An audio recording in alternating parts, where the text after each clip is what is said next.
Welcome to Harmony Talk, a podcast about dreamers and doers. Here people from all walks of life tell us about their dreams and the moment they knew there was no turning back as they went from dreaming to doing. This podcast is sponsored by A.M. Skyer, a third-generation family insurance business started in 1920.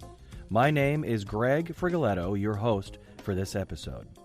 Today I am so happy to be joined for a second time by the String Queens. This episode comes on the heels of their performance at Harmony in the Woods, which happened earlier tonight. Harmony Talk and Harmony in the Woods are cohorts of the Foundation for Harmony Presents.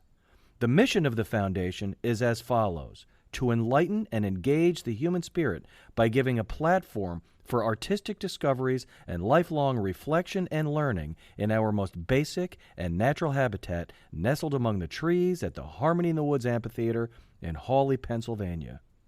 On this particular night, if the mission was to engage the human spirit, then I would have to confidently proclaim mission accomplished. To our listeners, sit back and enjoy this very candid and inspiring conversation with the String Queens. All right, so Kendall, Dawn, and Elise, thank you for being back here. Welcome back to Harmony Talk. Thank you. And I guess maybe on this special night, more importantly, welcome to Harmony in the Woods. Yes. It was a real pleasure to have you here tonight, and I was thinking as we were sitting down that I'm exhausted because this is just post-performance, so I really appreciate you going through all the energy you just put out to be able to join us, at least for a few minutes. Thank you. And for those that are listening, they might not understand, not only did you just do a performance, but you did it on a very hot, humid night in the summer in the woods, fending off the bugs and the humidity, but it didn't stop you. Really, really appreciate it. Now, the last time we talked a lot about your history as both world-class performers and as educators, and we are going to talk a little bit more about that. Mm-hmm. I want to get to that in a minute, but another thing I want to talk about, as I was getting ready for this interview today for Harmony Talk, I dug a little bit back into some of your social media, looked at your website, and I stumbled on your website at something that instantly I started to giggle a little bit because I thought the combination of educators and musicians on your website, who else would have a mission statement at the top of your website? Yes. I think it would have to be educators who are also musicians that would have that. So you guys are definitely into the groove and into the idea of planning and having goals, and we're going to talk a little bit about that. But to start, I want to talk about what your mission is. Okay, so this is what it says on the website. The mission statement: the mission of the String Queens is to create musical experiences that inspire diverse audiences to love, hope, feel, and imagine. Now, I can tell the audience that I saw what I think that looks like tonight, but I would want to know, in your words, what does that mission look like to you? Yeah, it looks like a crowd like tonight, actually really encapsulated. When you see folks from different ages, different walks of life, some who come to Harmony in the Woods all the time, some who kind of stumbled upon it because they saw something that piqued their interest, or they used to play the violin. We got to talk to some folks after the show. It's like, I've never heard strings quite like that. Right. And so every time somebody sort of gets the story, there was a lovely couple at the end who said, and I understood what you were doing when you played Dawson's Creek, and then you went to Fink. Like, people who could articulate what we were trying to get across. When people kind of give our mission back to us, it's like, because it's been 8 years. We've talked about this. We're like, do we need to tweak the mission at all? But every time we get on stage, we see the mission come to life, right? Inspiring diverse audiences through musical experiences. It doesn't have to be a concert. It could very well have been all of these folks with an instrument petting zoo. Everybody gets a violin. Now let's learn how to improvise, right? Like, an experience is an experience. And the best gratitude that we can get from an audience is, that changed my life. I felt something. Yeah. You touched me. That was my favorite song. I've never heard something like that. Those are just some small ways that I think we saw the mission come to life tonight. Yeah, I would agree. It was beautiful, and I think you touched on something really special about it being an experience, because we are the marriage of education and professional musicianship. Right. And so when you talk about an experience, that could be in a classroom. Tonight we were here in the woods at Harmony in the Woods. Yeah. We have been on cruise ships, and so we can be in any medium, and we want to make sure that at the end of the performance, at the end of the masterclass or the workshop or whatever the medium is, people are walking away feeling inspired, feeling joyful, feeling hopeful. And when we put that word feel in there, we understand that music is not monogamous in the sense sense that it always has to make you feel good. It explores a range of emotions. And so we wanted to make sure that within our mission statement that we embodied a range of emotions and didn't just limit our listeners to feeling and experiencing one particular emotion. And for me, I love what you guys are saying. What comes to mind is when we have those audience members during our meet and greet that come almost in tears. Yeah. And they didn't know why they came until after the performance. Right. And maybe they had been home for months and didn't come out, or had lost a close member of their family and really felt inspired and the will to go on after our performance. And the mission, I can definitely see our mission when we have audience members that come up to us and express that. What you're providing to the audience that, like you said earlier, they are giving back to you. That is really the best demonstration of the mission, in quotes, being accomplished. Yes. Really. Now, I noticed tonight in the concert, a question that I was thinking, and the last time we spoke, I wondered, because the String Queens are your touring musicians, and you're touring a lot, and your weekends are filled with it, and through the summer, your time is filled with it, and even throughout the year. And it's getting to the point where you're traveling far to perform. Is there a time where, I know you love the education in your life, is there a time where the music and the touring is going to make you have to step away from that, or would you not let that happen because your passion on the education side of things is just too strong? You can't be pulled away. Well, so I think what you're talking about right now is the formal education, because what I do feel is no matter where we are, we're going to be educators. But as we were just saying to you, we could come to a school, and in my mind, that's still an education. In the classroom where we're there every day, that could be put on pause for a minute, and do the touring full time with some outreach, and then maybe come back into the classroom. But I think the theme for me is I'm never going to stop teaching, but maybe not in the capacity I'm in now, so it's always there. Yes. You've also touched on something very important. We experienced COVID a few years ago, and COVID taught a lot of people in education how flexible we all can really be. We don't necessarily have to be in front of a group of students giving direct instruction 5 days a week, 8 hours a day. We've learned about virtual learning. We've learned how to do things on computer screens or through phone calls or text messages, or, just making sure that we're reconfiguring what traditional education looks like. Because any person who's an educator, you can't walk away from it. It tugs at your heartstrings every single day. But I think what we're doing is exploring different capacities in which we can still perform, and we can teach, and we can educate. Recently, I moved into the position of being a math instructional coach at my school. So I get to do a lot of coaching of new teachers. I get to be in their classrooms, helping them with their students. But that's something it's not just limited to 8 to 5 or 9 to 4. I'm texting my teachers all the time. We're on Zoom meetings. We're in constant communication through emails, sending videos, recording classes, providing feedback. And so there's so many different ways that we can come to really engage and really sort of sit with education outside of this traditional sense that we always known it to be. And you just used the term engage. And one of the things that I saw on your website that I think was new, I didn't see it the last time I was on, it's the documentary. So it's Voice of America. And it's He's seen the improvements to the website. I can tell you, really, it was amazing, right? There you go. And he creates our website and really brings it to life. Yeah, I mean, and that's a great addition. And the documentary is really well done. And in it, it really portrays your history, what inspires you. And I love the clips of what you do in the classroom. And when you're talking about engaging, one of the things that I was reminded of is one of the greatest teachers that I've ever worked with was a guy who, if you were to walk into his room, he was a math teacher, geometry. If you were to walk into his room and he was teaching geometry, you would oftentimes not really even think he's teaching geometry. That's right. You would find that there was a lot of conversation going on about life, and then he almost backdoored them into geometry. And when I was watching the clips of you and your role as educators, I saw the same thing, almost to the point where your focus on the relational piece and the be a better person piece kind of stood out more than maybe the content. Can you talk to me a little bit about that and how you perform as an educator and why that is your style? Why is that important to you?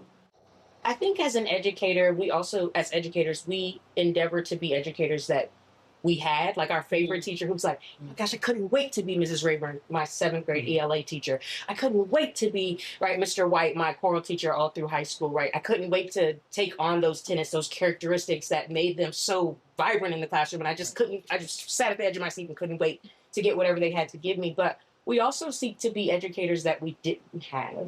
And I think for all of the new educators, like you're stepping into the classroom, we're in July, getting into August, like everybody's about to start their school year. It's like, what kind of experience did you want to have while you were learning math, while you were learning how to play the instrument for the first time, while you were learning physics, while you were learning biology? Like what did you want to leave out of the classroom feeling? Yes, the content, we will get to the content. We backdoor them. Like you said, we almost trick them. Dawn always talks about in our coaching, I've been a coach too, we learned as teachers, you have to have a hook. You have to have something that engages audience. So yes, we could have not spoken to our audience the entire night tonight and just played song after song. Hey, did y'all enjoy that? Great, next song.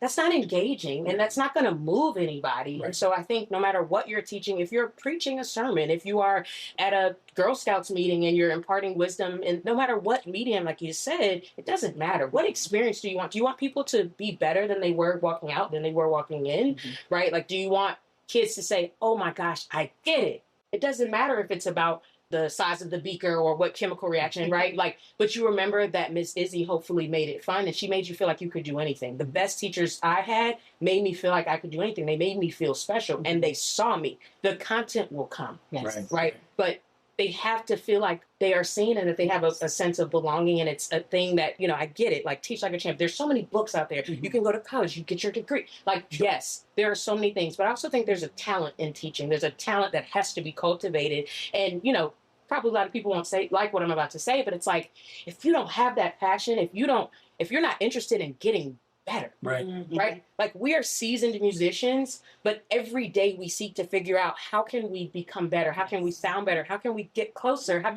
Right? Like, and that is something that I see that is leaving education, the sense and the urgency. Like, I gotta get better. I can't wait to get better. Right? That's all we knew. That's all we knew as educators. Those are the coaches we had. And so these are the people that we try to be like. I think the last time we spoke, one of the things that I had mentioned, you can't fake care. No. Right? So, what you're talking about when you're in front of the kids and you're expressing whatever it is that you're putting out there, like, you can't fake or pretend your way into that. Right. So you being your authentic self, and by the way, I think so importantly for all of you, like, if you're going to talk the talk, you better walk the walk. Right. Like, I think you are living, breathing examples to your students of exactly that. Like, from whatever your backgrounds are, and they're all different and they're all diverse, and there are certain things that you're really passionate about, and there were things that were hardships and struggles, and maybe sometimes things were a little easier. But either way, you've been there, you've done that, and what you're promoting, I don't think just as the content, but as a human being. That's right. And what you can become. Like, I really admire that, and that really stood out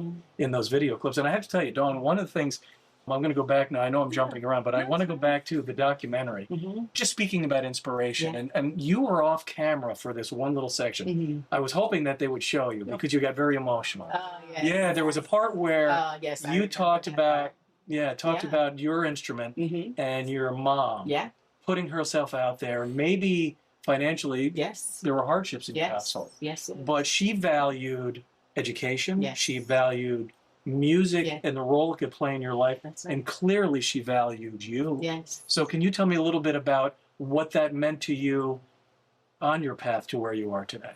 We all touched on this a little bit in the documentary, just the inspiration that all of our mothers, all of our parents have been on our journey, and not just our musical journey, our journey into becoming young women, our journey into becoming mothers, our journey into becoming wives. We've had wonderful examples of what that looks like, but not just what it looks like when it's easy, but the resilience that comes along after the adversity. And there's so much adversity that we all experience. Number one, as just 3 Black women navigating our way through America. We experience adversity being African-American string players in a predominantly white Eurocentric landscape. We experience adversity as parents, as wives, and as educators. And so watching our mothers so gracefully navigate the adversity, whether it be in your home, whether it be in the workplace, whether it be a parent-teacher conference that didn't quite go the way it was planned, there is reflection in the resilience. And our mothers never displayed resilience without approaching us for a period of reflection. Right. And those conversations were not in vain. We carry every message with us. We impart those messages onto our children, and we impart those messages onto our students because they're so very important. Sure. Life is not always going to be a crystal stair. Yeah. You know, and so Right. we have to be willing to get down and dirty with the Right. challenges, optimistically knowing Right. that on the other side, Sure. and here's where our immense faith comes into play as well, there's victory. We always have this saying, victory is on the agenda. Right. And so it doesn't matter how hard we fall, Right. how low it gets, how Yeah. bad it gets. Victory at the end of the day is on the agenda. And so that's always our North Star. And we really believe that we can do anything, absolutely anything we Right. put our minds to, we put our hearts to, but not just independently. We have to do this all together, and not just with the three of us, with you, with the audience, Sure. with every member of our landscape Right. in our communities, because everyone has a unique piece of their puzzle that when we all live that, it's a beautiful picture. It's a beautiful thing. It's a beautiful picture. Reflection Yes. on the resilience. Yes. That should be on a T-shirt. Yes. You should be, that is really amazing. Now, as you were going through that, one of the things that you reflect on is your role as musicians, Black women musicians playing classical instruments, and I think you mentioned it the last time we met, but it came up again in the documentary. It's actually, I don't want to necessarily refer to it as a statistic, but it really is. So I'm going to tell you what the statistic is, and then I want to talk about it. Less than 2%. Yeah. Tell us what that statistic means, and then I want to get into it a little bit more. The statistic means we still have work to do. Yeah. The work is never done. Right. The statistic, you could look at it and be discouraged. You could look at it and say, oh, this is all hope is lost. This Right. is just hopelessness.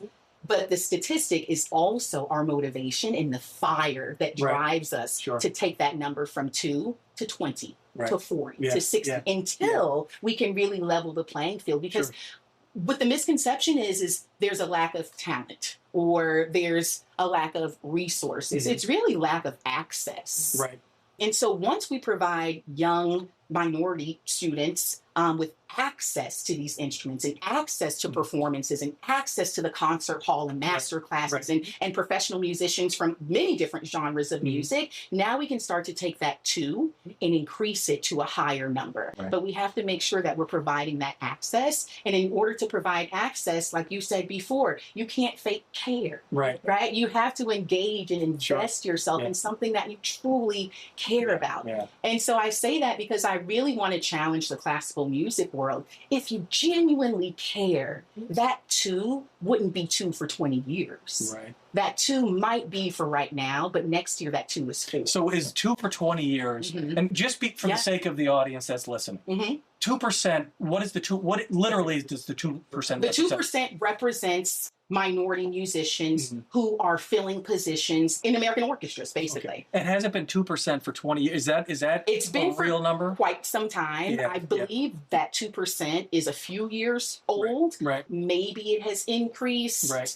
to 3 or 4%, Yeah, but the yeah. number is still a single digit number. It's interesting. When I read a little description, again, I'm going to go back to that documentary. You're getting a lot of mileage out of Yeah, this is great. So- documentary. it was beautiful. Shout out to Beth Mendelsohn of Voice of America News. It was great. And the irony of the documentary is, and not long after the documentary was released, there was an executive order that just obliterated the Voice of America News network. And so there was actually behind the scenes a lot of urgency to get the documentary out in time because there was a lot of foresight in what was about to happen. But Beth Mendelsohn, who produced the entire thing, thought that our story was so important in that the world, not just America, the world needed to hear it. And so we all exhausted ourselves to make sure that we got that out in just enough time. And literally less than a month later, Last piece. that was gone. That was the last piece they did. You had mentioned with 2% in mind, it demonstrates to you that there's still work to do. And Yes. one of the things that the documentary used to describe you, and I'm going to read it so that I don't mess it up, but it says, "The String Queens, a groundbreaking trio of Black musicians, blends classical training with the soulful influence of their heritage." So when I read that, I thought, okay, that's a really powerful thing, right? But then I thought, kind of like you with the comment of, Dawn, with like there's more work to do. it doesn't just say the String Queen's a groundbreaking trio of musicians. Right. It says Black musicians. Right. Right. So that demonstrates two things to me. One is it's really critical the role you're playing in growing that number. Yes. So it's important to include that. Yes. The next part of what I would say on the double-edged sword side of that is we really still have to include that. Yes. Right. So that's the demonstration of there's still work to do. Yes. Right. But so when you think about that, and I think I saw that and witnessed it in all of your clips in the classroom, when you're out as performers and you're out walking the walk, right? Do you feel, obviously there's got to be great pride in knowing that you're working as hard as you are to grow that number. And I really, truly applaud you for that. And I hope it's 20% tomorrow after tonight's performance. It should be. Do you feel the weight of that? Because I got to tell you, when I was watching the video clips of you and your students, again, in that documentary, I just got such a strong sense of your cheerleading and your giving them the impression that you can do this. Yes. Right? So swing that back to the weight that you feel of the role you play in helping that whole process. Elise. Do I feel the weight? Yes. As we were speaking, I couldn't help but think about a couple of students that I have.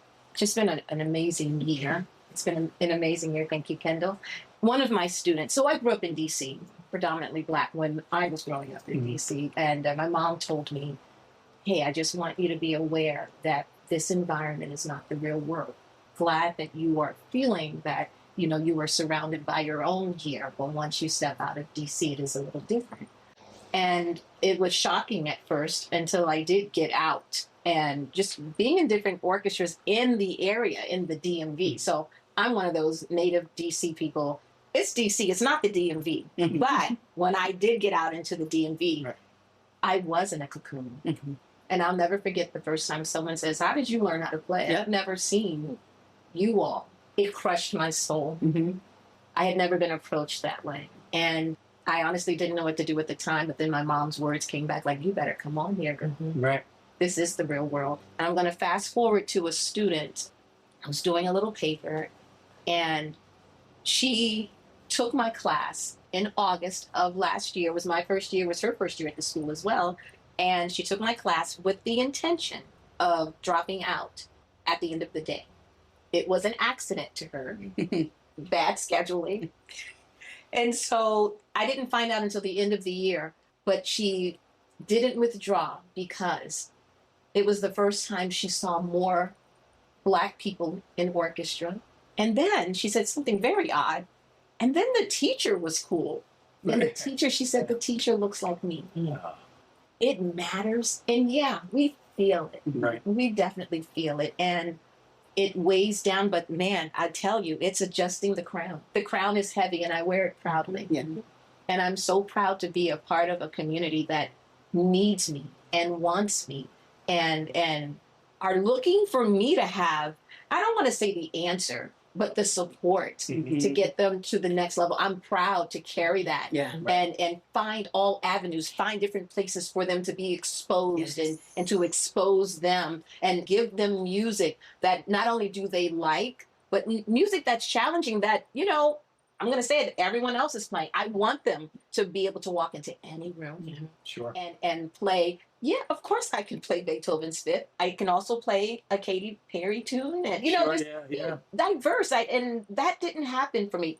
I love my music education, no doubt. But I want them to be diverse in all ways in music. So I proudly teach my children, and they're diverse kids. I'm not just teaching one population, but what I appreciate is they see me and they're not running the other way thinking that their education is going to be less because of who's standing in front of them, because that matters too. So I'm very proud to be their leader. I'm proud that they lead me in other ways, because we come with our own thoughts. The children, whether they're young adults or 5-year-olds or 13-year-olds, they have their own thoughts and can teach us as well. So I'm just immensely proud to be the person that gets to usher in the next generation. And I think you've represented that so well. All of you do, and thanks for sharing that story about your mom. I mean, that's really touching. And thanks for being honest about how you felt when you put yourself out there Yeah. and the difficulty Yeah. that provided. But, that perseverance part, the resilience part we talked about before, there's another walk the walk moment. That's it. That's another walk the walk moment. Yeah. Now, that's some heavy stuff. Yeah. Maybe on a little bit more lighter side, you mentioned tonight some of the musicians we've lost in the past year. And, most recently Ozzy Osbourne of all people, right? And, you're on the road now. And, I'd like to talk about that a little bit because life on the road, I'm not a touring musician, but I always have admired what life on the road must be like. Mm-hmm. If we could just for a few moments, what do you love about it? Mm-hmm. What's hard about it? Well, let's start there. Wow, it's a total 360 experience. It has its highs, it has its lows. I think the beautiful thing about the String Queens is that there are three of us. And when one doesn't have it, the other two can carry. Sure. Or when two are down, it's really the perfect triangle of teamwork. Right. And we're always on the road. We're always on a plane or on a train or, just moving in a car to and from. But I think it's also important to note that when we're on the road, we're also still fulfilling the responsibilities of our full-time job. Sure. And so when we leave here tonight, I'll go back to my hotel room and I'll analyze some math data, and then I'll be on the plane tomorrow and getting my reports ready for Monday. Sure. But I think it's really important that there are 24 hours in a day, right? And when we're very organized and we schedule out everything minute by minute and all those sorts of things. And so you can really maximize on a lot of time within 24 hours being in a day. Right. When we move around quickly, something that's very important for us is health and wellness. Sure. There are some nights where we don't have the option of getting 8 hours of sleep. For example, I think we have a 3 or 4 o'clock call tomorrow morning, right? But we know, lights out at 10 to at least get 5 hours. So that's like one of the tricks on the road for you. Yes. The wellness and the health part. Like that's a priority. Like you figured out something to make that work. Absolutely. Yeah. Our diet. We went to the restaurant at the hotel last night, and she said, "What do you guys want?" And one person ordered salmon, and the next person ordered salmon.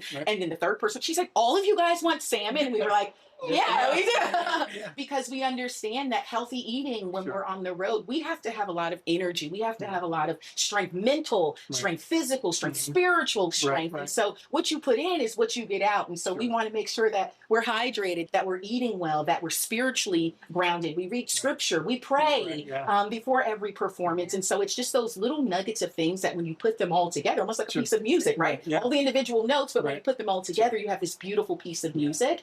And they're going to be moments in the music where you might have some darkness, and there are moments where you have some brightness, but then when you put all of those different things together, that's what makes the whole piece. And when you put all of these things together, that's what makes our whole tour. But it would be remiss of me not to mention our team, because we don't do this by ourselves. We have an incredible manager in Michelle Taylor and her team.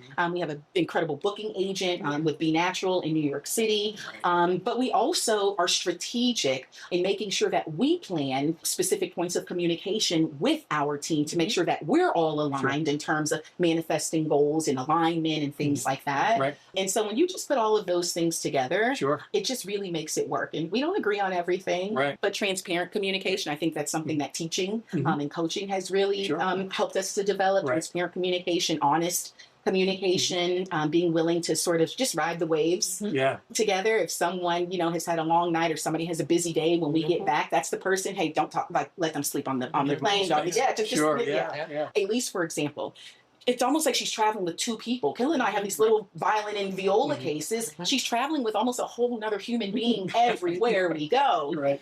And so she buys an extra seat for her instrument on the plane. And airline rules kind of fluctuate depending on the airlines. And so just coming with a spirit, and you see this in her, just a beautiful spirit of openness and flexibility. And so we understand that no matter how we're each individually feeling personally, that when we come together for the collective, that kind of takes a back seat to what we need to be doing collectively to execute what needs to be done. I think you had mentioned Michelle, your manager. One of the times I spoke to her recently, kind of in preparation of this, she had mentioned, I think you're out in Oregon, and one of the highlights must be able to see, the beautiful places and beautiful venues. So maybe you could talk a little bit about that. Do you have something you've seen recently that really resonated with you for its beauty. If you go on Instagram, Yeah. the West Coast tour that you're referring Yeah, to, yeah. we put a reel up just because there was so much land to see, right? We were in Bend and Eugene, Oregon. Bend is beautiful. Yes. It's gorgeous. And so the venue's like up on a hill, and then when you come down the hill, it's like a beautiful lake here, and university here, and folks enjoying a coffee shop. Yeah. I mean, it really was community. We were just out at the Hollywood Bowl is the Rochester, favorite, just because. Saratoga Springs Jazz Saratoga Springs Festival. Jazz Festival. There's so many venues. The Capitol Jazz Super Cruise, which was great. That was the first time where the three of us were able to return the favor that our parents had done for us our whole lives. So you're allowed to bring a guest or two with you on the ship, and so we all looked at each other and said it's time for us to bring our folks and our parents to share this moment with us. And so it was really nice to be able to take them around the world with us and just sort of reinvest in them everything that they have literally depleted themselves of their entire lives so that we can be able to experience the success that we're experiencing. And I think of the Celine Dion quote that says, I've been around the world, but I've seen none of it. Because sometimes you blink and you're already in the next place. Yeah, you're often going to the next place. But we try to take moments to just sort of exhale and take in some scenery, meet some local people and have some conversations, take a nice walk, enjoy the scenery as much as we possibly can. So, going back to Ozzy, there's no like from the top floor throwing the TV out and playing. No. No, but it's a great experience to be on the road. Of course, it's tiring. Sure. Of course, it's tiring. But I must say, sometimes when we're driving, like the West Coast, we drive to one city, and then we're now in the car driving from city to city. And I really am in the car like, in my head, snow-capped mountains. Oh my gosh. Seeing it up front. West Side is not where I grew up. And so, as a child, I told my parents I wanted to live in a hotel. Got what you wish for. Of course. My parents laughed, and they were right to laugh because there's nothing like your own bed. You pine for that, right? But to actually, think about that as a young child and had no idea I'd be sitting here like this. And so in the car, sometimes I'm not literally pinching myself, but my thoughts are, this is fantastic. And it's a lot of work. And we're tired. And like you said, we do take the time. After sound check, we're going to go rest a little bit because we know, what kind of energy we give for a show. Yeah, absolutely. And that's not go hang out at the bar, after sound check. We really do understand our bodies and what's needed. So it's great. And there seems to be a real sense of gratitude that you have, which you don't lose, right? And you haven't lost over time. Even earlier tonight, you were mentioning how blessed you've been to be able to be in the presence of really wonderful, amazing people. President Obama, Celine Dion, I think maybe something was mentioned. Whitney Houston. So when, in those moments, is it such a wow moment that it's hard for you to stay focused on what you're there to do, or how does that work for you? Listen, this is a job. It's your job. I would imagine. Honestly, so this is the thing. So usually in rehearsals, you're not with the person until they come out on stage. At this point, you've been in rehearsals, and it's like I'm getting these notes, I'm playing, but you're not far off when you finally get in front of when a President Obama walks in the room, or when Aretha Franklin walks on stage and takes her coat off, or when Whitney Houston comes from the side and she's now greeting her. There is a moment in my D, you're playing a D, at least, oh my gosh, there is that fandom going on. But you cannot lose the note. You cannot lose the focus. And we're always multitasking. And that's a part of it. You are there for a reason. You are there to work. They did hire you, and they were expecting your best.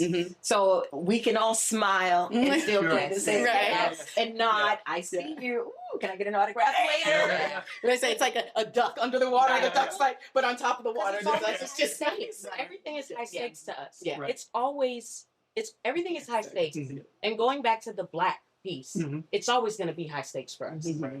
It's always going to be high stakes. I don't care about the Juilliard, whatever amount of degrees and gigs and artists you've played for internationally, Zimbabwe, China, all the areas are covered here, Russia. I keep naming. But the stakes are always going to be high for us, where another musician could walk in the rehearsal, sit in first chair or last chair, and someone, they got it. We will always be questioned, whether it comes out loud, whether it's the way the conductor is conducting when it's time to focus on the first violin. We're always going to be in question. and it's a plight. Right. But as Elise said, she so boldly and proudly wears that crown. Sure. It is heavy to carry. It's also, when we think about the resilience, it's the fabric that our ancestors, like, that's our quilt. That resilience is a part of, it's in our DNA. Yeah. So it's not hard to stay focused because we know what the stakes are. Yeah. The stakes are high, but you talk about when you show up, you have a job to do. That's right. But is there a part of you, and I'm hoping the answer is yes, that says, I belong here? Absolutely. It has to be, right? Because you're there. It's not by accident. That's right. And that's really powerful when you're going back to the hat you wear as educators. That's right. And you're challenging them to dare to explore, dare to believe in themselves. And then you could say, yeah, this is us, by the way, performing in front of Barack Obama. Right. That's right. It's a process, though. I It's do a want to pause process. you, Greg. It's been a process. I'll speak for Kendall. It's been a process. And I still have to say it out loud in my mind, like, I belong here. Yeah. Even with everything that we've Right. accomplished individually, outside of the music, totally. Like, yeah, we all have the resumes, but, like, it's a pinch me, it's a gratitude, but it's also like, no, I do belong here. Yeah, But absolutely. it is not a given. Right. For me, it's not a given. I have to put my hat on and remind myself, like, I do belong here. I did work my butt off to get here. No one gave this to us. No one will give this to us. But it's not lost on us that, like, You don't take it for granted. No, not it's a humbling. Yeah. It doesn't matter how big or small the audience is. That's right. Every time we step on the stage, it is a humbling experience. It is, God, thank you for making my fingers move, even though I haven't slept enough and I know I haven't eaten how I should have, and all of the things, right? But we can't take it for granted because we all know, everybody listening and watching, we all know that it could be gone tomorrow. It could be gone tonight. Yeah. So every time is a humbling experience. And there's too much to learn. There's still so much to do. Like, what other techniques, y'all, do we need to pull out of our bag? Like, there's tricks that no one's ever heard of that will come from the string quartets. And there's just a lot to do. There's lots to do, and I know we don't have a whole lot of time, so just a couple of little things that I want to ask you, and then we'll start wrapping it up. You talk about you still have a lot to do and a lot to learn, and the music you played tonight was kind of all over the place, R&B, classical, you name it. Is it a democracy when you bring music to the table, or how does that work? Who's picking? Does anybody? It's a very democratic process. Is it a democratic process? It's a democratic process. Does anybody bring something in and the other two say no? Not unless it's been tried first. Okay. So we never shoot down an idea or anything at all until we try it first. And even when we try it, we record it, because sometimes in the moment, what you think you're hearing under your ear on the car ride home, when you play it back, it's very different from what you think you just heard. And sometimes that works out for the good, and sometimes not so much.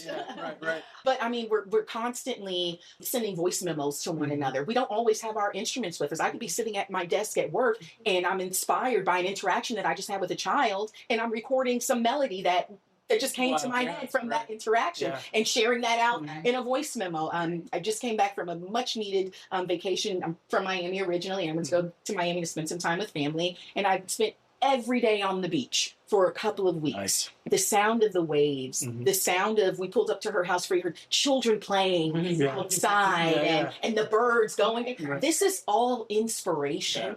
And so when we're bringing these ideas to the table, no one's just saying, oh, this is my idea and I want to bring it. No. Like, this inspired me, guys. And so with this inspiration, I want to play this for you guys. And then let's try to build it out into something. But in building it out into something, you take someone's original idea and now it becomes a team effort to bring it to life. And so that's usually how it works. We had a great meeting the other night. We're in the process of getting ready to record our next album, our fourth album. And there is so much inspiration behind that album. It's also going to feature some original tunes. And so again, we're not always with our instruments, but we're always inspired, and we are always creating music no matter where we are. We could go back to our rooms tonight after having this interview and there could be a piece of inspiration that we just want to make it to a melody, and then we can build that out into a piece. And so there's inspiration all around us. I had asked in a previous Harmony Talk episode an artist named Akia Brion, and you should look her up if you've never heard of her. A similar type of thought as an artist. I don't know what it's like to do artwork. And her inspiration, she said, is life every day, all day. Everywhere I look, there could, and it's oftentimes unsuspecting. You're on the beach and it's the waves, or it's, maybe it's a mosquito buzzing in your Exactly. whatever it is, it could be anything. Now, I guess to wrap it up, I think we heard a little bit about what's next for the String Queens, a new album. When might that be out? Do you have any next summer? Next Okay. summer. Well, what's next? The next couple months for the String Queens, aside from the start of a new school year. Yes. Right. We continue to come to new cities and new markets. So one of my favorite places to visit, not even to play, is Martha's Vineyard. And so we're blessed to get to go on the island twice in the month of August. So that'll be a premiere for us. Like, we have DC Jazz Festival coming up. We know summer is a time for jazz festivals, but the meeting that Dawn just referred to, we have calendared out the next 6 months, down to the rehearsals, down to, okay, let's have more rehearsals than we need to. Okay, we got to shoot those rehearsal dates to the band, make sure they're all available. We have a co-producer that we'll reveal in some months. It's very, very exciting. Very excited about it. But like it's like 12 people minimum involved in this undertaking. Right. And so the level of specificity and detail orientedness that it takes, it's fun. Like, we're excited, but like it keeps you up. And people often ask us in other interviews, like,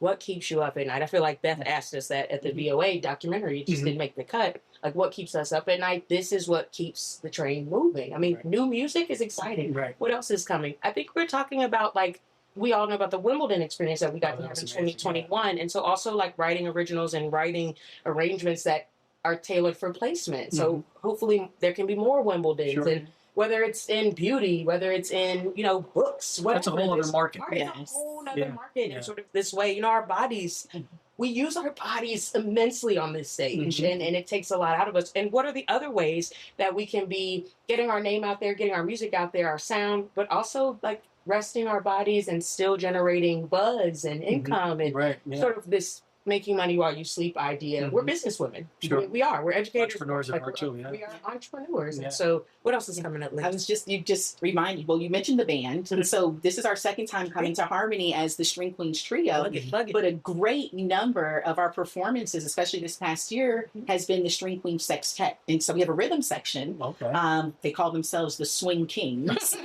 So we have a pianist and a drum and bass player.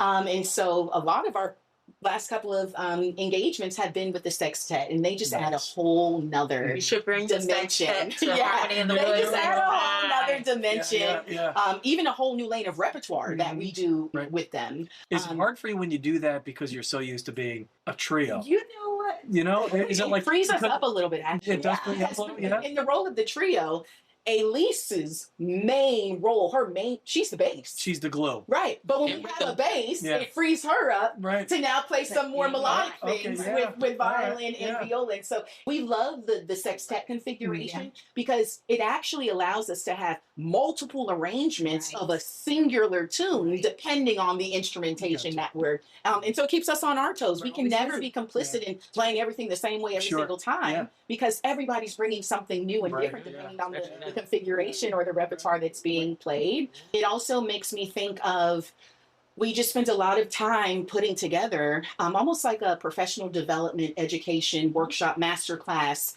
packet for school districts and school systems. And so we took our experiences going around to school districts around the country, working with the students, working with the staff, identifying things that are great and going really well in this music education landscape right now, but also identifying some needs in order to sort of move the needle forward. And so we just, spent some time putting together a very thorough packet of just sort of professional development offerings. Does that have a name? Is there something? How could people find that? Or it's not released. It's not released yet. It's sort of in the final stages of everything, but it will be available through Michelle, our manager, on our website. And we are working with an arranger now. We always get the question of, where can we find your arrangements? How can this student orchestra play Eleanor Rigby like the String Queens? And so working with an arranger to get our arrangements available to be published, to be accessible to young students or even professionals who would like to play our music. Because what we realize, and this is the birth of a lot of our repertoire, is for string trio, the arrangements just don't exist. There's a string quartet version, there's an orchestral score, there's a piano score, but there's not a string trio arrangement of probably 99% of the pieces that we play. And so we're partnering with an arranger to make sure that these arrangements are accessible for every trio that wants to be able to play something unique and different, or to be able to play some music like the String Queens. That's amazing. You have a lot going on. A lot coming up. I'm exhausted just hearing about it. Sound like my dad. Sound like my dad. Very excited. I'm very excited for you. Thank you. And actually, I'm very excited that you took the time after a show tonight to be here and to do this. We started in daylight, we're ending in darkness. Yeah. So we've spent a lot of time. Thank you. We wish you the best Thank moving you. forward, and I know we'll talk again. Yes. Absolutely. Very pleasant. Thank you. Congratulations. Harmony in the Woods. You guys have something really, Thank you. really special We here. appreciate it. Thank you for Thank you. having us again. Thanks, guys. I've been talking with Kendall Isidore, Dawn Johnson, and Elise Sharp of the String Queens. Brilliant musicians, composers, arrangers, performing artists, teachers, and world-class people. I strongly encourage you to check out the music of the String Queens, and please make it a priority to see them perform live. It will move and change you. You could find more information on the String Queens by visiting their website at thestringqueens.com or by checking them out on their social media platforms at The String Queens. This has been Harmony Talk by A.M. Skyer, a third-generation family insurance business started in 1920. I'm Greg Frigoletto. Thank you again to the String Queens for being with us today. To our listeners, continue to dream and keep doing.